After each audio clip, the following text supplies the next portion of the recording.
आज स्थगन के माध्यम से राजस्थान की और देश की एक सबसे बड़ी समस्या जो पाक विस्थापितों की समस्या है उसको लेके सदन की पटल पे उनकी समस्याओं की बात के लिए मैंने स्थगन लगाया था।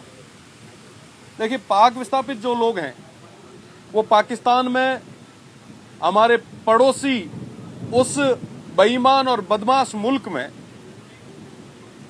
उत्पीड़न का शिकार हो रहे हैं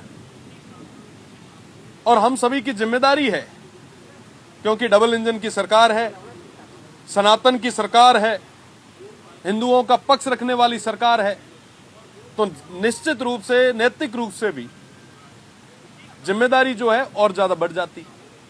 पर आज के समय में उन पाक विस्थापितों की क्या स्थिति है इसके बारे में कोई बात नहीं कर। आप देखें कि पिछले साल भर से वो तमाम जो पाक विस्थापित भाई हैं वो परेशान हो रहे हैं। इस्लामाबाद में जो भारतीय दूतावास है वहां से उनको किसी भी तरीके का कोई वीजा जो है वो नहीं मिल रहा आज के समय में, क्योंकि वहां पे एक ही नख के एक ही कम्युनिटी के तमाम लोग हैं। उनको अगर शादी ब्याह भी बच्चियों की करवानी है तो उनको इंडिया आना पड़ता है, भारत आना पड़ता है। पर भारतीय दूतावास आज के समय में किसी भी तरीके से कोई वीजा नहीं दे रहे हैं, जिसकी वजह से उनको दर दर की ठोकरें खानी पड़ रही है। मेरा प्रदेश की सरकार से निवेदन है कि वो होम मिनिस्ट्री से बात करे, गृह मंत्रालय से बात करे और हमारे यहाँ की वास्तविक स्थिति को बताए।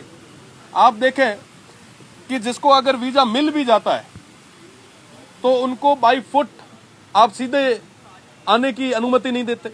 एक समय था जब मुनाबाव से, खोखरापार से, बागा अटारी बॉर्डर से जो हमारे पाक विस्थापित या जो हिंदू भाई थे वो पैदल आया करते थे, पर आज के समय में उनको कहा जाता है कि साहब आप दुबई होके आए। एक व्यक्ति अगर दुबई होके आता है तो कम से कम उसको 5 से 7 लाख रुपए खर्च करने पड़ते हैं। अकेला व्यक्ति तो कभी नहीं आता, परिवार लेके आता है। शादी ब्याह है तो कम से कम 5 परिवार ना तो साहब ले रहा है। साहब उसको आप वित्तीय रूप से तोड़ रहे हैं, पहले से वो वहां परेशान है। आप बाई फुट की परमिशन क्यों नहीं देते? प्रदेश की सरकार को केंद्र से बात करनी चाहिए। साथ ही साथ जसवंत सिंह जी को मैं याद करूंगा, उनके जमाने में थार एक्सप्रेस शुरू हुई थी। थार एक्सप्रेस के माध्यम से तमाम जो भी हिंदू परिवार थे वो अपनों से मिल पा रहे थे, वो वापस अपने देश आ पा रहे थे। कई सारे ऐसे परिवार थे साहब जो अस्थियां विसर्जन करने के लिए हरिद्वार तक आते थे, उस थार एक्सप्रेस का सहारा लेके आते थे। आज के समय में थार एक्सप्रेस बंद है। मुझे लगता है कि प्रदेश की सरकार को केंद्र से बात करनी चाहिए, कहना चाहिए कि आप थार एक्सप्रेस शुरू करें ताकि हमारे जो लोग जिनका वहां पे उत्पीड़न हो रहा है, जिनका वहां पे शोषण हो रहा है, वो यहाँ पे आ सके, अपनों के पास आ सके। साथ ही साथ 2 तरीके के वीजा जो हैं वो दिए जाते हैं, एक होता है विजिटर और एक होता है धार्मिक वीजा।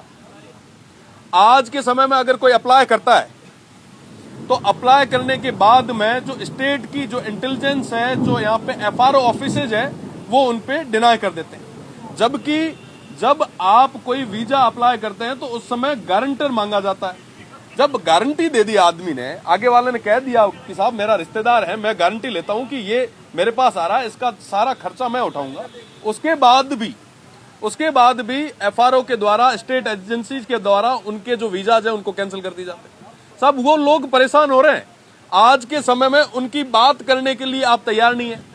सबसे ज्यादा जो पाक विस्थापित परिवार या जिनकी रिश्तेदारी वो राजस्थान में है तो बाड़मेर और जैसलमेर में है। आप बाड़मेर और जैसलमेर के लिए उनको परमिट नहीं करते, आप कह देते हैं कि साहब जोधपुर तक रुको, आगे तो सेंसिटिव है। साहब जब आगे वाला व्यक्ति जब गारंटी ले रहा है कि साहब कोई भी अगर चीज होती है तो मैं